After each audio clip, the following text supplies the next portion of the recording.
Truck association के अपनी मांगों के समर्थन में राज्यव्यापी चक्का जाम का असर शेखपुरा की सड़कों पर दिखने लगा है। बरबीघा शेखपुरा मुख्य मार्ग गाड़ियों की लंबी कतार लगनी शुरू हो गई है। सड़क पर लगभग 2 किलोमीटर लंबा जाम लग गया।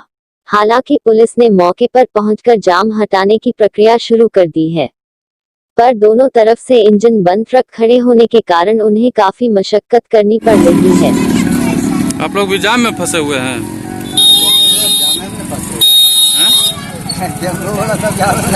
कितना देर से फंसे हुए हैं? 10-15 मिनट हुआ। हाँ, जाम तो इधर पीछे आगे पूरा है। और इधर कहाँ तक है? यहाँ टाटी तक, टाटी पुल तक जाम है।